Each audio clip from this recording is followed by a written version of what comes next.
All right, friends, we are here, and it's time for our discussion of Fast X, the latest in the Fast and Furious franchise, because Part one. I got family. I got family. family. All right. We are going to be talking full discussion, full spoilers, all that jazz as we review the latest Fast X, which we all saw today. Let's get some initial thoughts. Benjamino. I had a fun time. I was definitely say I had fun. Yeah, we were talking about this after the movie that the earnestness went out the window after Paul Walker passed away. But the fact that the set pieces and the car action just keeps getting better and better and better with each one. Because I'm here for the cars. I'm here for the racing. I'm here for the high octane batshit craziness. And I will say, out of all the characters, Jason Momoa is definitely becoming my favorite villain in the Fast franchise. He eats up so much scenery. He is so eccentric. He is like that type of absolute crazy bad. He's like that crazy bad boy that in other films you would like write off as like, oh, he's just the eccentric one. He's gonna die. He's like the second to last one to die. But the fact that he's like the main mastermind and he shows off how truly dangerous he is, I mean, he's a standout of the entire film. Just every time he was on screen, I'm like, I was kind of giddy. I was like, what's gonna happen next? How is he gonna F up Dom's life now? So yeah, I would definitely say it's a fun time. Action's great. Other than that, I don't have a whole lot else to say. Sure. Initially, yeah. I had a great time. 10 movies in, 11 if you count Hobbs and Shaw. I'm never expecting high art with these movies. I just want to be entertained. And I was entertained. I had a great time. I like what they did by separating the characters and putting them in little different groups so they can all focus on what they're good at and doing stuff like that. The script is fine. Again, the script is never the strong point, I don't think, of these movies, but like the action and specifically Louis Leterrier coming in, not only coming in to direct this movie after Justin Lin left in mid-production, this director had 2 days of pre-production before jumping into this movie and making this entire movie. So the fact that this movie came out as good as it did is a testament to how good of a director this guy is. He was able to wrangle all this shit together and make it make sense. And I think this has some of the best action, like that bomb sequence, the reverse vault is insane. And that's mostly physical. Like I watched behind the scenes of that shit. Like that, a lot of that is real, and it looks incredible. I'm sure I have complaints, but like with a movie like this, I don't really care, if I'm being honest. Did I have fun? And I did. I had fun.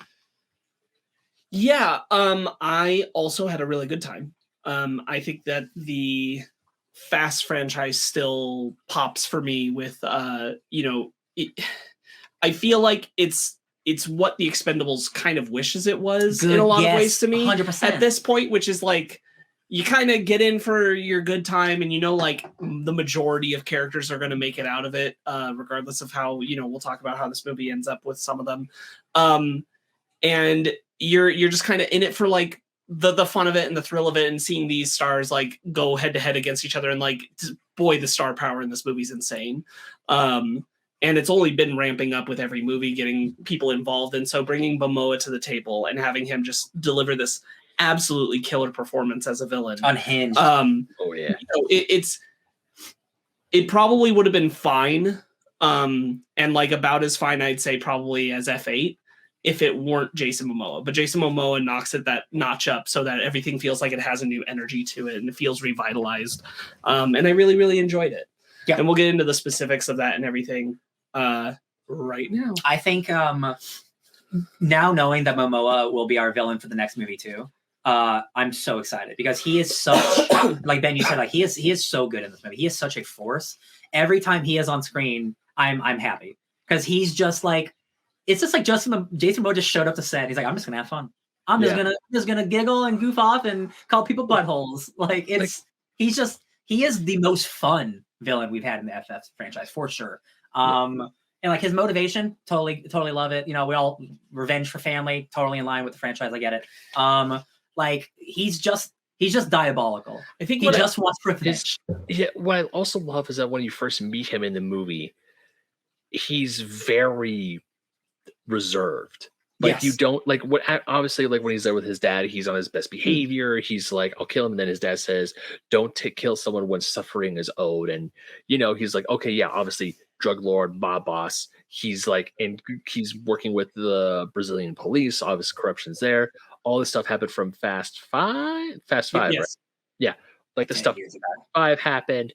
And it's just like, this is all right. This is, and then when the next time we see him, like when you first meet Cypher, it feels like I'm meeting a completely different character for the first time. Like someone who truly has flew over the cuckoo's nest and is just ready to be like his whole scene when he's talking to Cypher and he's like, oh, I wasn't talking to you. I was talking to him and saying Zeke, Michael. Yeah. all the henchmen by their names. And he's like, Kevin's dad. Yeah. The phones pop up with their family's duct tape, and it's just and even just how like going ahead in the movie when in the Vatican, I mean, I love the line. It's like blow up, like no one's saying it was like, what shall we blow up? What, the Vatican? Well, okay, but you're going to hell. Bob, you're crazy. Even when he's walking down to go to the motorcycle to his Harley, he goes, "Don't go anywhere. Remember, I still have your families." He just says it so nonchalantly. It's just like, holy shit, this guy is bad. Got nothing to lose.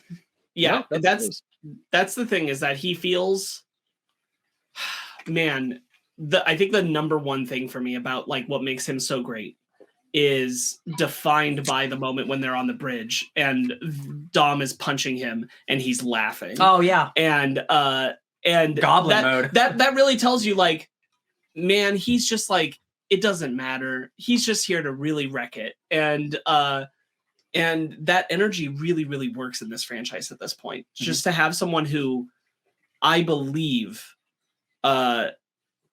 obsessed over Dom for a decade to the point where he's a little bit a fan of him too. Oh yeah. Mm-hmm. And like, that's true. Like, I believe that he's a fan of what Dom's done and Dom's family and all that. Like, he's kind of impressed. And like, every time he does something, he's kind of like, damn, he's good. Yeah. It's really cool. He compliments him multiple times. Yeah. But he's also like, but I also just want to like totally ruin your life. Yeah. I also like, because, again, we're up to Fast 10 now. Like, I don't know. I mean, I read comic books every day, so like it doesn't matter. But like, how many end of the world scenarios I need the Fast guys to save? Like, God's Eye and like satellites that'll destroy the world, all this stuff like Hobbs and Shaw shit. Like, this guy just wants to kill you because you killed his dad, and that's right. Like that is the crux of the final stage of this saga. It's about family. I know it's silly, but like that's what the whole franchise is. But I like that it's not, oh my god, we got to stop him from destroying the universe. It's just like he just wants to mess you up, and he'll do it any way he can. Right. He's just an unhinged bad guy, and that's the best. That's just the most fun. I do like, just real quick, bouncing off what Ryan's saying. Like, I do like that it feels this film takes it and says like, the world isn't in danger, but your world is in danger. Your world, and like even in a tangential sense, collaterally, other things will be in danger because I don't care what I destroy to get to you. Yeah. And because you brought it up, like one of my favorite things is I love that they brought the God's Eye back. Yeah. I love that it wasn't the point of like a MacGuffin in the movie, but it was important that it was there. Yeah. Because it's so easy for the franchise to like leave things like that behind. And the fact that like they brought that back around, this thing that wasn't important, like they had to take care of this because it could have been the end of the world kind of situation. Mm-hmm. And that it brings like some more Ramsey development because she created it and it's how she got involved with all this to begin with. Mm-hmm. And that it is a tool that they are using to like look out for each other, and then it gets taken and now it's being used against them and all that kind of stuff. I'm like, that's so great to utilize what's there. Yeah. Don't forget. Don't forget what you built up. Yeah. Yeah. Yeah. But also, as I want to chime in on how I love, when I say grounded, I don't mean grounded as obviously this film's not grounded. This film has cars and Dom essentially running into a crane to ping pong a bomb into a river. I audibly laughed. But it's grounded in the fact that the world is at stake. They're not being sent on a mission by Mr. Nobody. It's like, oh, if this person gets what they want, then the world is at stake, or this country is going to be destroyed.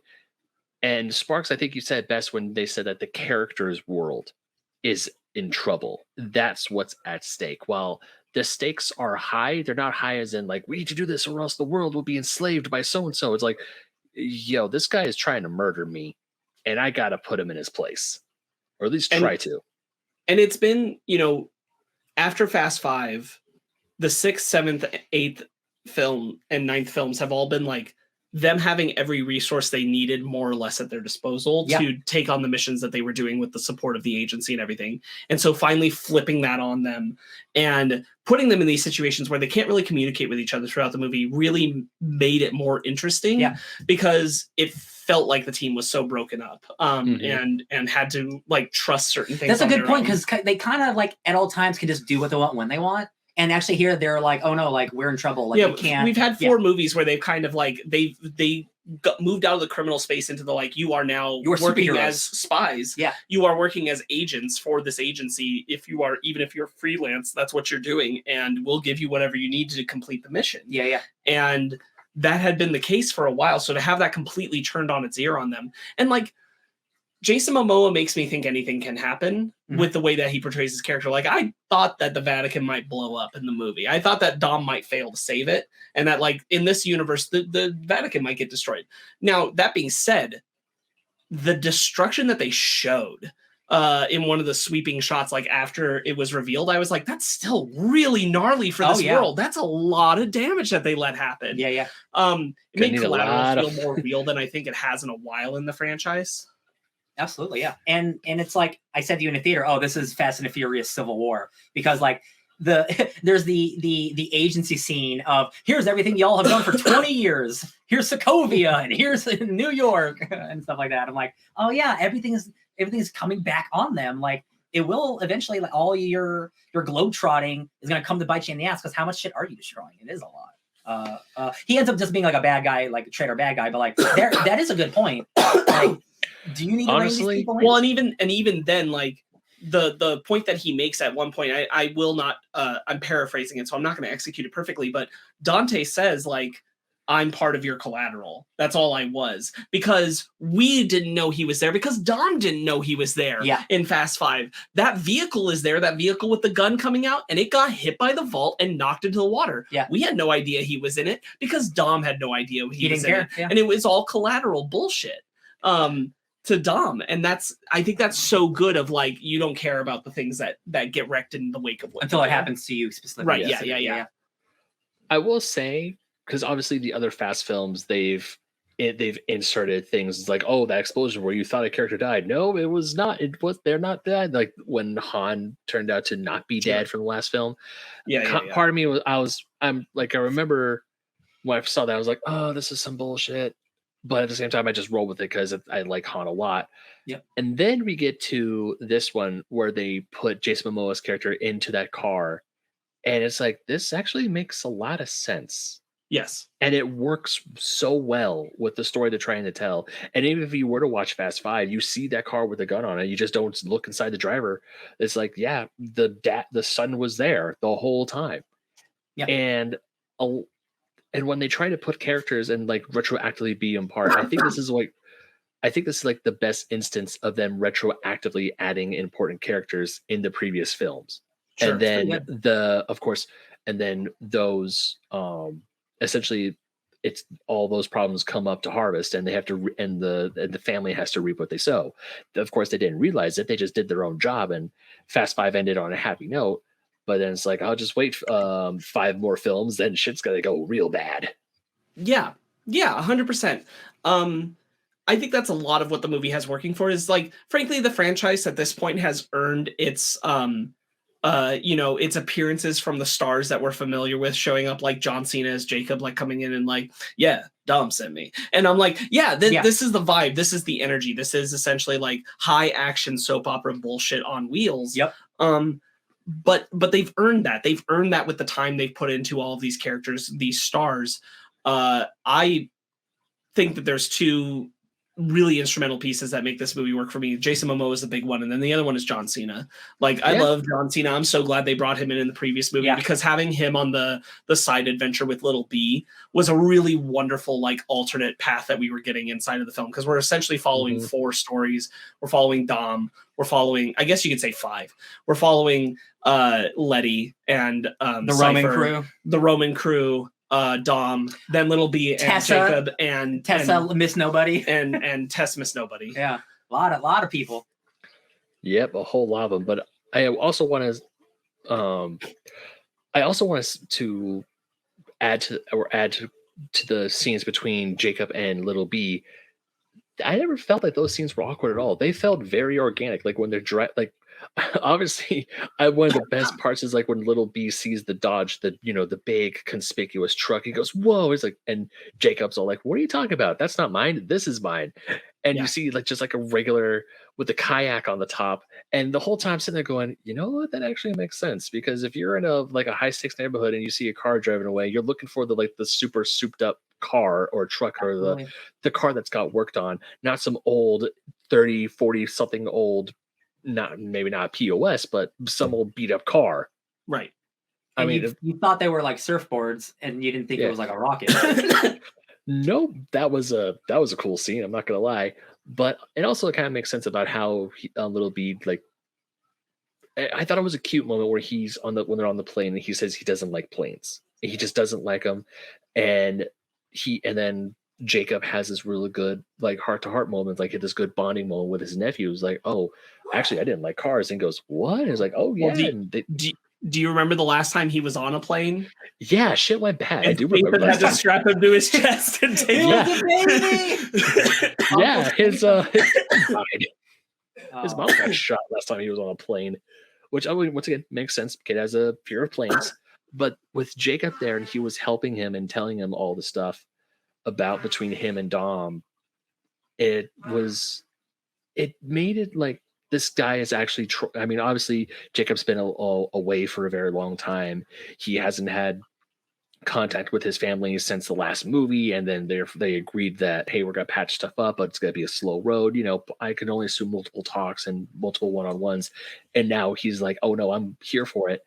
And even the scene where Jacob doesn't know how to react when Little B says, "I love you, Uncle Jacob," and he goes, "Oh, this affection, this is weird, but yay!" And he's like willing to do everything for his nephew. I'm like, this. I will say, John Cena does shine as a father figure to Little B in this movie, and also he's hilarious. He has some really good action scenes. I will agree with you, Sparkz, that both John Cena and Jason Momoa are standouts in the movie. John Cena is he's just a national treasure. And it's really funny because he's just like being John Cena in this movie. If you watch Fast 9, he's like the most stern, bad boy in the world. But here he's just like, I'm just being me. And he got lightened up. He got lightened up. And it's not a criticism. It's just I love that he doesn't have to be that character. He can just be, I'm just gonna be goofy now. Right. I love that. And I loved the stuff with him in Little B. I thought it was so charming. Yeah. Sometimes you need a little reprieve from all the action. Just just go on a road trip with your little guy. Yeah. You need some good vibrations. That's what you need. Oh my God. Move it. I genuinely I'm fine with it if he did die, which it very much seems like he did, that was the sacrifice play. Yeah. But I would love for John Cena to be back, because I just love him in general. Yeah. I love watching him, and I love that he gets to play in the sandbox. So I would love to see him. I completely forgot he was even in this movie until he showed up in the house. And I'm like, oh yeah, we're all here. Yeah. Oh, and Grayson, good. Peacemaker's amazing. We love that show. Oh yeah. Grayson says, I binged Peacemaker recently, and John Cena really surprised me. He is so wholesome. You're damn right. Do you really want to taste it? The answer is yes. Yeah. Yeah, absolutely. John Cena, we're all big fans of John Cena on this podcast. So I'm really glad that we got him in F9 so we could get him here this way. I think this was a lot of fun to have. I could have I don't know if I was going to say I could use more Scott Speedman, but maybe I don't need any Scott Eastman. Scott Eastman. Yeah, Scott Speedman's a different guy. Scott Eastman. As Nobody Jr. I'm glad they brought him back at all, because we were wondering where he was. Yeah, he's in for I wish he was in one scene, and I guess I wish I had more, because he just shows up and then gets falls out of a car and then he's gone. We all thought it was weird when he wasn't in the last one. Yeah.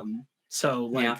I'm glad he showed up. I guess I just wanted more because I feel like they threw him in just because they had to. Like they didn't do anything with him. But I guess you don't need to. I feel like he's connective tissue, and like again, the franchise has earned like it's reprising appearances and all that kind of stuff. Honestly, we have Brie Larson anyway, and she's better. Right, and she's like better than him. she's taking over, and she's coming in as Kurt Russell's biological daughter, which is really cool. Yeah. I liked that Scott Eastman is like the bridge of he should be the contact we should have been seeing for the agency stuff, because that was what he was set up to be in F8, and so it was weird when we didn't see him in F9. He should have got taken out by Dove. Well, we don't even know. Like, is we're all we hear is like he's out of commission, and I was kind of like, wait, what? Yeah. He jumped out of a vehicle. But a lot of people jump out of vehicles in this franchise. Like, That's why is he out of commission? Dom's MO. Yeah. I was like, why is he out of commission? Yeah. What does that mean? Is he unconscious? Is he in a coma? Does he just break his leg? Like, what's going on? He'll show up in the next movie. Yeah, I hope so. Yeah. Who else we got? Who's new? Who's in the family? we actually do have a new family member. Danielle Elena's sister? Melchior, the sister of Elena, Dom's first wife. Mother of Lil B. Yeah, I really like Danielle Melchior coming in. Yeah, I thought she was really good. Like, I didn't expect her to have like, it's not a big role, but like it's a bigger role than I thought it was. The family connection was a cool reveal. I was like, oh, this works really well and makes a lot of sense. I like it. Yeah, go save your son and my nephew. And I'm like, oh. Yeah, that was cute. And even like when we first see her, I'm like, okay, this lady, I knew this lady was important somehow. And then when it's revealed that she was Elena's sister, I'm like, okay, it all makes sense now. Yeah, it all interweaves. But ooh, did Jason Momoa make me feel uncomfortable when he showed up? Ooh. Oh, when he licks her. I know that's the point. I know that is the 100% the point. But ooh, I just love, dude. His whole like vibe in this movie is like, it's unreal. Yeah, because like half the time his shirt's unbuttoned, he's doing little like ooh, like little like no. He's just like so fun. Like I don't need every villain to be this fun, but I want more villains. Like, did you throw a helicopter at me back there? You brute. Yeah, like butthole and brute, like these like goofy words. Question: was the actor who played Frenchie in The Boys the guy in Rio de Janeiro who was Dom's friend, or No, it wasn't him. Okay, they just look similar. I see what you mean, but no, it wasn't him. Poor guy. Similar vibe for sure. Poor guy. Yeah, he died thinking he was going to win and gets blown up. But but once again, another great thing about Jason Momoa's character, where he's driving, is like, who you guys save first? Who you guys save first? Trick question, everyone dies. Yeah. And I love again, like I love that we still have, like, I always want races in these movies, no matter how big we get. Like, we need races. And I think this is a good race, and it's like, oh yeah, Dom, you can't save everyone. What do you do? And he still tries to save everyone. Like, he does his best. And I just think that's great. Like, and Vin Diesel. So Vin Diesel gave an interview recently, and I forget what Vin Diesel's voice actually sounds like. And you can sometimes forget that he's actually doing a performance here, because Vin Diesel has a high pitched voice, and he's doing Dom. Like, you're actually trying. I forget sometimes you're an actor. Sometimes you're pretty good. I'm not gonna say he's a great actor, but sometimes I'm like, damn, Vin, you can bring it. Yeah, you can bring it. I still remember that he did a promotional video for Street Sharks back in the 90s. That was like his first big acting gig, was promoting Street Sharks. I remember that, yeah.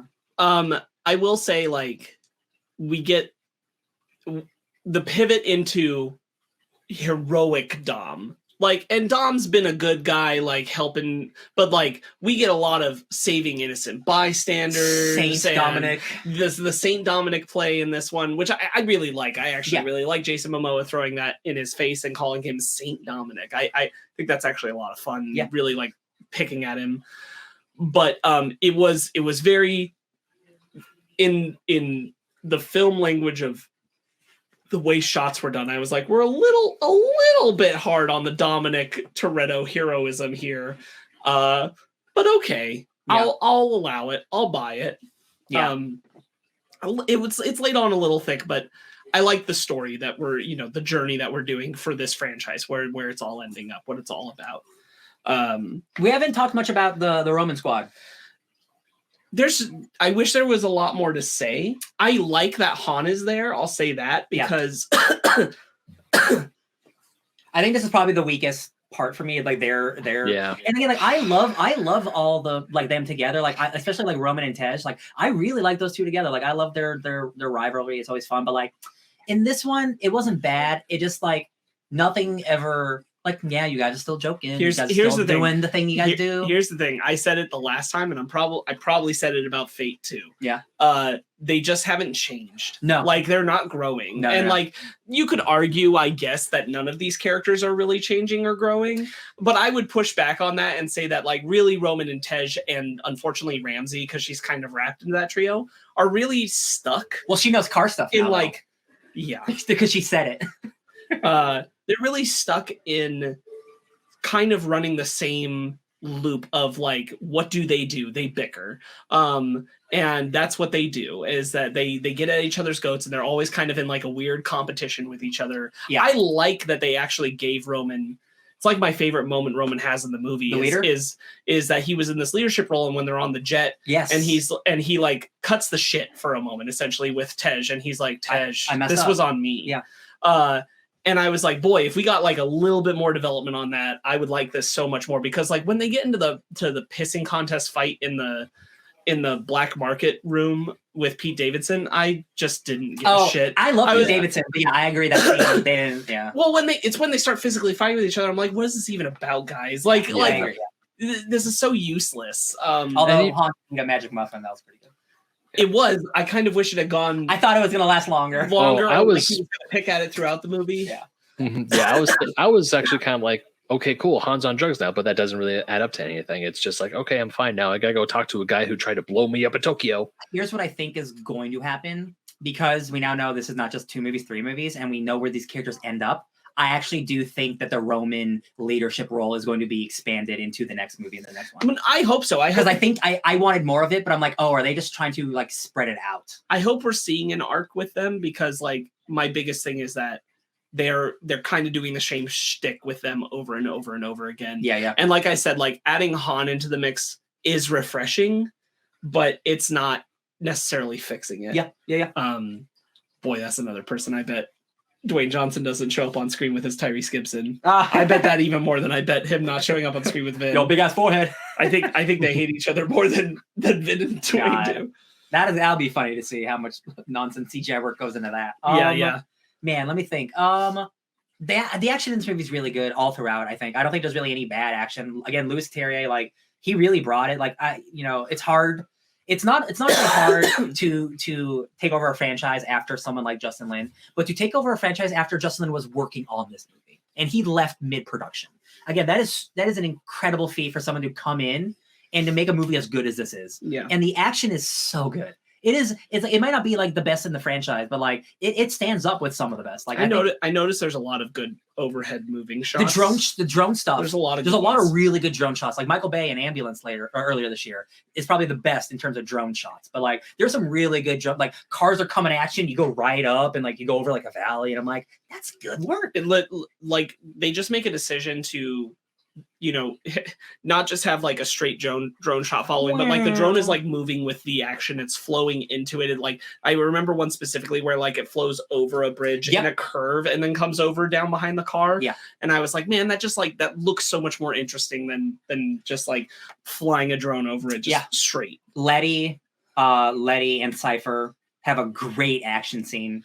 And I love that like they're about to escape or they have like, we have 4 minutes before people get here. And Letty's like, cool, I got 4 minutes to beat your ass. Yeah. That's so good. Which is I really value, because like Cypher, she is of the bad guys they've encountered, she is the one who has actually done like real harm to the team directly. Yeah. Everyone else you can kind of be like, it it wasn't so bad. And then like you get to her and it's like, no, it was really, really bad. Yeah. Beat your ass. Yeah, so I'm glad that there's like not a lot of love and a lot of distrust there. Yeah. Oh yeah. Really, I did not expect the opening. I'll say that. I didn't expect her coming to the house beaten and bloodied, and then the flashback scene she gives. Boy, that's a great opening. Her scene with Jason Momoa, the two of them, like woof. That was awesome. It really sells him on who he is and how like dangerous he is. And again, like Ben, you brought it up how like in 10 years ago he's like calm and like he's a regular dude. But once he gets his head knocked and like he has like surgery or whatever, and he says it like, yeah, I'm a little like loopy now, like must have been the accident. Like he's just gone. He's just gone as a person. and like you can't fight that. There's no fighting. He has had psychotic tendencies before, because when Elena's sister is pulling up the files on Dante, they're like, oh yeah, he's been in hospitals, he's been in psych wards, he's been all over, and like something bad happened, his dad came and pulled him out of prison or some mental ward or whatever. That was keeping him in check almost. yeah, keeping him in check. And then of course once his dad's gone and now he goes. Oddly enough, one of my favorite scenes with Jason Momoa is when he's doing the nails of his two of Cypher's guys. Good. Yeah, but they're both dead. Yeah, with the tape, and they're horribly dead. And he's just sitting there talking to himself. He's in a robe. He has his hair in 2 buns, and he's just like talking like it's. When I say this, I don't say this in a derogatory way. He sounds like a teenage girl talking with her girlfriends. Oh yeah. Oh yeah. And it's just absolute. And he sells it so well that it is absolutely. It is as a character, as one performer to another, awesome to see him. As someone whose actions I do not condone on screen, it is absolutely terrifying to see this man work. He's so deranged, but he knows what he's doing, because when he walks away, he's like, "Oh, I gotta see you later. Someone will come to bury you later." And I'm like, he knows what he's doing. He just says it nonchalantly. It's just like, yeah. Just once I know I said it before, I'll say it again. Just Momoa was the standout for me in this movie. He definitely upped my enjoyment of this film. I enjoyed this film, but with him and the performance he gave, I'm actually really excited to see him again in part 2 and hopefully part 3 if they do make a part 3. We haven't talked about him a lot, but Alan Richardson plays the new, I don't know what his name is. Oh, Ames. His name's Ames. Director Ames, who you think is a good guy, and he turns out to be a double agent, which I kind of knew from the beginning. I had that vibe about him. I didn't. I just because I saw him in the Fast Five. Because do you see the blonde guy in the Fast Five opening? I'm like, there's Alan Richardson. But they don't show his face until the end of the movie, and I'm like, I knew it. I did not catch. I mean, obviously, when they do the flashback and it pans on him, like, oh, I should have seen this from the beginning. But I actually thought that he wasn't like, obviously Dante's the main antagonist. Ames is like the secondary antagonist. He was kind of like Hobbs in a way, where he's like the lawman. He's like, I'm gonna get these guys. They're gonna pay. They're gonna pay for their crimes. They're not gonna have the same leniency as they did before. Mm-hmm. And after the incident on the bridge, like when Ames says, "I won't say sorry, but I'll do you one better," and then he helps Dom out. So when you see him on the ledge with the bazooka, that for me, I was like, oh shit. Yeah. Mm-hmm. And that for me, that was like, because when they get away, I was like, yeah, that was a good climb. Oh, we're not done yet. Oh, we're not done yet. Oh no, we're not. It just got worse and worse and worse. Like I love those. Go ahead. No, I was gonna say, like when I saw the oil tankers, I'm like, this fucker's gonna blow up the dam. Holy crap. He does, but he doesn't blow it. Oh my god. Yeah.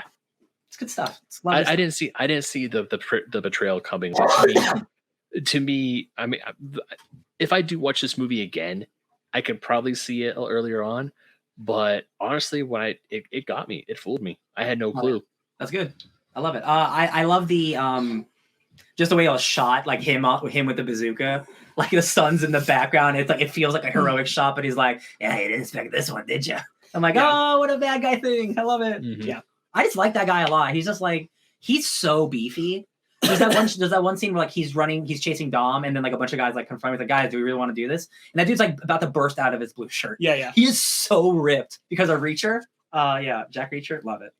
Yeah, you said it, like stacked cast, like everybody in this cast is famous. They brought everyone back and new people too. Again, I'm so glad that Momoa like didn't die. Like he will be our bad guy. 4 Academy Award winning women in this movie.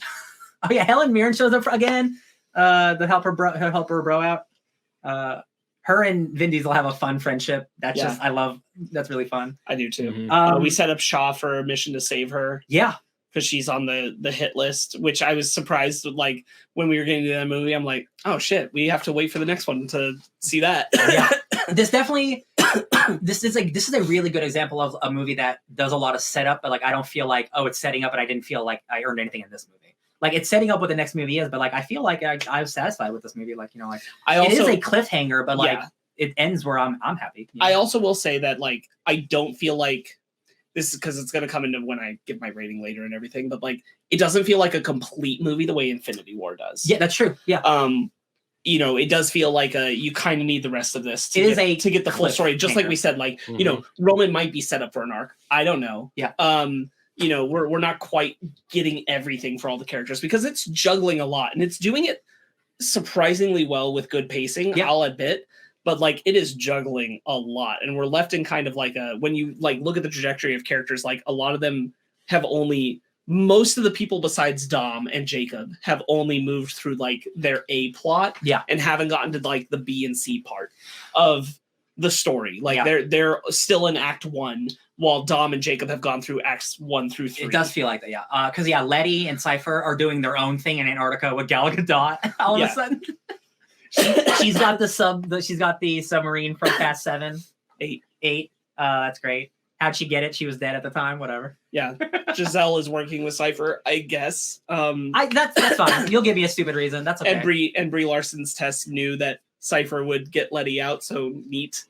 Just interesting alliances being made real here. Quick, during that fight with Letty and Cypher, she activates like a laser grid. Yeah, and I'm just like, that's just awesome. Oh, also, because I know you caught it. It's like, oh, what like Cypher on the side panel, handcuffed, was able to rig the laughing gas to go into the building, and I'm like, I don't even care.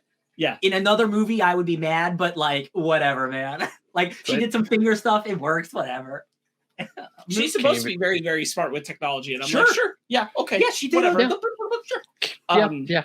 Real quick, might be my favorite line in the movie is when Cypher says, "I met the devil tonight," which was a real bummer because I was pretty sure that was me. Yeah. I thought that was a killer line. I did think she was going to say the cliche thing of the enemy of my enemy is my friend, but she didn't say friend. She said you. And I'm like, okay, cool. She's not immediately just joining their side because that's what you do. The enemy of my enemy is you. And I'm like, okay, cool. You can still be antagonists, but like work together. That's great. I love it. Yeah. Man, you know, once the Justin Lin news hit that he was leaving and like the weird Vin stuff, I'm like, I was worried, but then we saw the trailer and it looked pretty good. I'm like, no, man, this is good. This was great. And like, we got Louis Leterrier coming back for the second one, maybe the third one too, I'm guessing. I have faith that this could hopefully, you know, end strong. Like having most recently of us watched the worst Fast and Furious movie, Too Fast, Too Furious, a couple years ago. I actually kind of like that movie now because it's really campy and cheesy. Sure. So there are no bad Fast and Furious movies now because the one that I thought was bad isn't. So like, baby, we got 10 good movies. That's awesome. Like, what a great franchise. They just keep getting sillier. Again, if you've never seen the Fast and Furious franchise, you get a sweet 5-minute, here's everything that happened. They started as running DVDs, then they worked for the CIA and the government, and now the terrorists. I'm like, sweet, love it. It's a fun live action anime. I think they do a good job of the inclusion of like Jordana Brewster as Mia being back, that she's in the movie just, you know, the right amount for the story that we're doing. Too. Yeah. That we get here. I think the movie does juggle its stars pretty well, especially like the special appearances. I think are done fairly well. I agree. Yeah.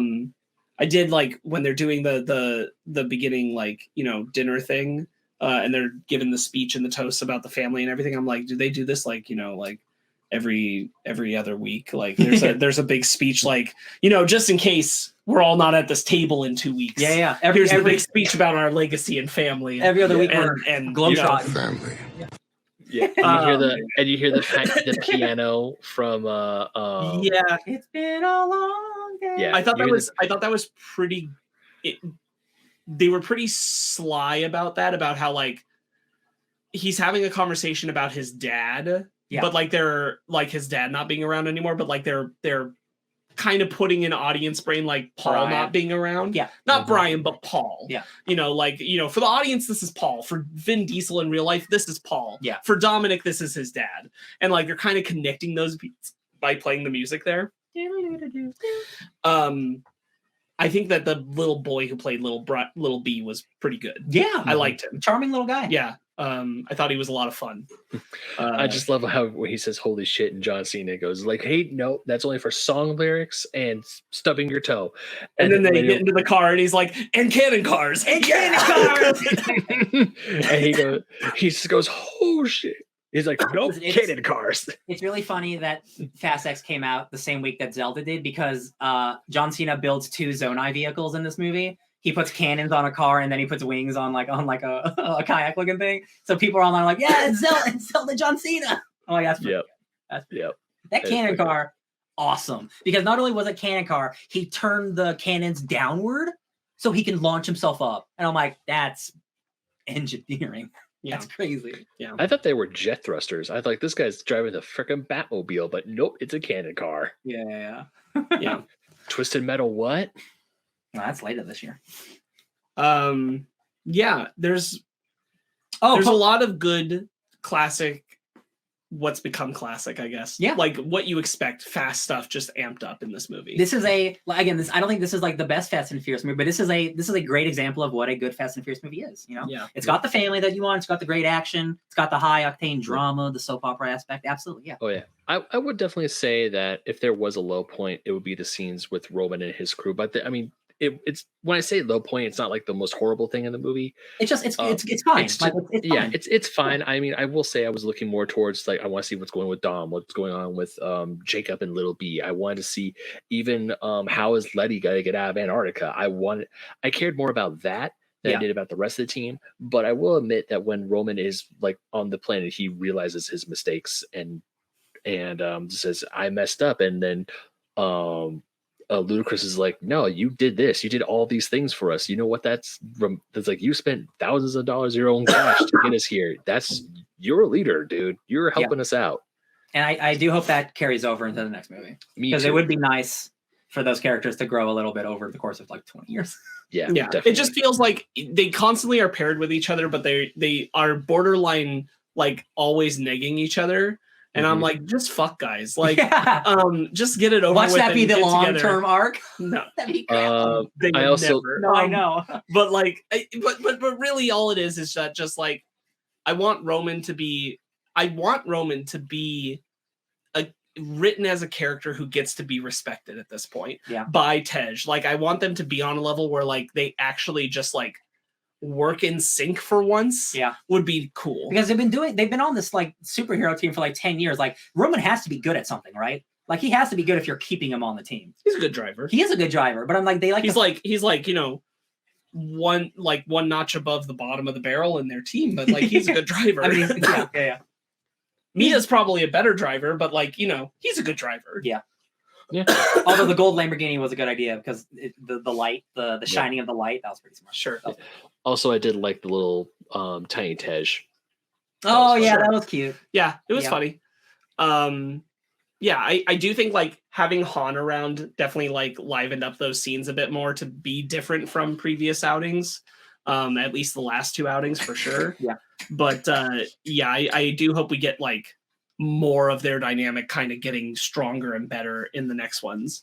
To be honest, I still kind of wish we were revisiting the idea that they presented in the previous one where they're like, are we unkillable? And I feel like that conversation has to come up again in the next one because they're definitely not dead. Absolutely. So they have to be like, dude, we are unkillable. We have one final thing to talk about, and it's a post-credit scene. Oh yeah.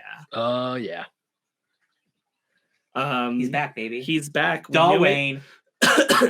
I kind of wish this hadn't gotten out. I would have been really happy if I didn't find out. Yeah.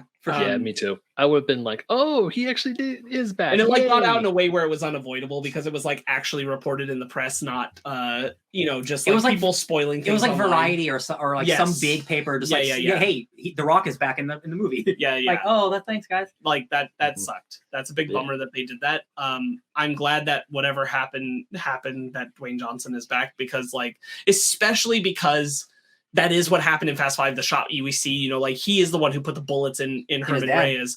It was his mission that he wanted him busted. I'm glad that gets to come back around full circle. Like if you're going to have Dante like go after them, he has to go after Luke too. Makes sense. Yeah.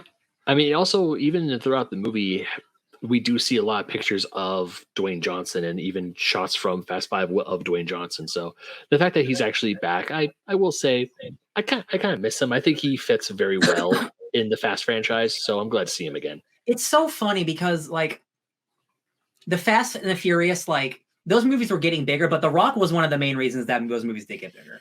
like when he joined that cast, that amplified that franchise more than like it already was. Fast getting. 5 was the best movie, and so like Yeah. it helped that was his entry point. Absolutely. Like everybody got high on that, And he's so good in that movie too. And here's the thing, like there's a part of me that kind of wishes this franchise had stopped at Furious 7. And that after that, we just had like what was essentially Hobbs and Shaw, which is where you follow like Hobbs and like some other characters, and maybe some of the original Fast family appears, but it would have been like the right way to kind of bring them back around, but like not involve Brian, right? Yeah. But we continued a story that involves the family, and like I like that. I'm having a good time, but like there's a part of me that like it would have made more sense to just stop at 7 and like let other characters stay out of the franchise. You could still bring back Dom and stuff, but you would divorce it from like the environment where Brian would be. Yeah. Unfortunately, I think that's not what Vin Diesel This is the way it no. This is the way it is. Yeah. And that's fine. I think that's fine. Yeah. But like that's his power. That's the power that he had as a presence as his character in this franchise. So like we were always bummed that like their feud meant he wasn't going to come back, because it's like, it feels like you really should be there though. Yeah. So I'm glad that it's happening. Luckily, DC Universe imploded, so he's back. Luckily, him and Gal. Luckily, he lost Black Adam, and Gal's probably not Wonder Woman anymore. So here they are. So hey, Fast directors can come back. I am glad to have them back though. Like, it would be weird, especially with all the Dante stuff. To like, you're not going to get the guy who killed your dad though, for real? Yeah. Right. Not even like a mention. I'm glad that that's like what the post credits is about, and bringing that on and hitting him.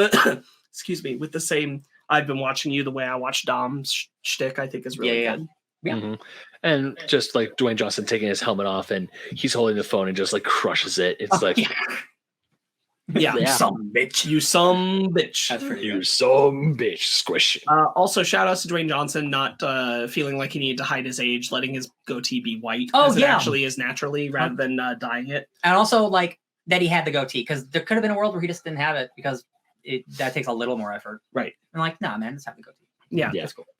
Yeah. Shout outs to him on that. I can't wait until he actually like talks publicly about doing this, because he hasn't yet. And he'll be very positive and like, I'm so thrilled to be back with my family and all the baloney. We'll see. Yeah. I wonder what spin he'll do. Yeah. It's like, hey, isn't this you bashing him on Jungle Cruise press tours? I literally just watched a video of you talking shit on what's Tyrese's rap album that was really bad. Like, you talking shit on it. So like, I don't know, Rock. I don't know, Dwayne. Can you come back from this? Yeah. We'll let him, because we want to watch the movie and we're not going to give him any shit. It's we're true. just going to be like, yeah, it's fine. Whatever. Listen, you can have your Black Adam. Just come back and be Hobbs. Yeah.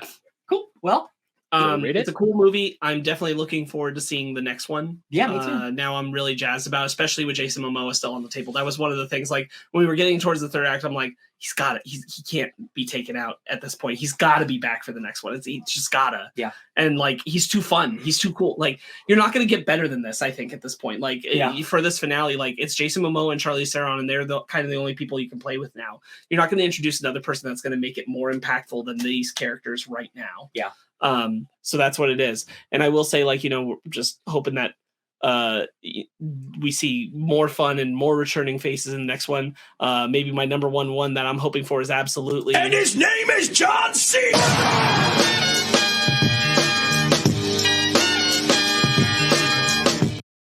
I don't care what it takes. Just bring it back. If he's I don't care what it is. In the movie or not, you can't see him. I want him in the movie. I don't care what it takes. Love it. Just do it. You make him a cyborg. That's fine. All right. Let's go ahead and give our final thoughts and rate it. Ben, what amount of 10 out of 10 would you give it on the scale? How much family would I give this? I would give this 8 family out of 10. Nice. It's a fun ride. If you go into this movie knowing that it's just going to be a bombastic, batshit crazy movie, and I will definitely say I walked out of there happier than I thought I was going to be. Obviously, like the Fast series has been one of those, like, it's a movie about cars and racing and all this other shit, and then it just turns into a high, like, essentially, like Ryan said best, it turns into a live action anime. And Jason Momoa really seals it home. John Cena was a treat to watch, but if I am going to go back to Fast 10, it's purely for Jason Momoa, 100%. He definitely went this movie. brought this movie up from like a 7 to an 8. And it's like a hard 8. I'm willing to go 8.5 because of him. So I would say right. 8. It sounds like you definitely. I got family. There you are. All right. I will agree with my friend Ben Magnan on this. I will also give it an 8 out of 10. I think it's a perfectly great, fun action movie. I'm just again thrilled that like we haven't gotten, at least like in my opinion, the last like 4 or 5, we haven't gotten a bad one yet. Like however you feel about 7, 8, 9, or at least 8, 9. I like all those movies, and like this is just another added to the staple of like, hey, this is another great action movie. 8 out of 10. That's a solid I one. got family. And I'll give it my rating on the Family. scale, and I'll say that I will say that I am in agreement with you guys. I also give it an 8. I think I also echo what Ben said. Without Momoa, it's probably down closer to a 7. Yeah. Part of what pulls it back for me is this is not a complete story. Yep. And that's not like necessarily a knock about it. I like that they're building something big and epic, and they're going out with this huge bang for this franchise that it deserves it. Yeah. But it does make it so that I can't quite give it anything higher, because I feel like too many characters are in incomplete space when I'm done. So I'm like, I can't fully see the vision right now. So 8. But Momoa definitely cranks that baby up a fair number for me. Love it. Because he's just too good. Okay, and then we will real quick before we move on to our book club. I will just hold on. Pull out Brandon's thoughts. Oh, did he see it? He did see it. He saw it actually well ahead of all of us. Solid vehicular action and great stuff from Momoa, but that's kind of it for me. 7 out of 10. Oh, okay. So that's also Brandon's quick summation thoughts on what he felt.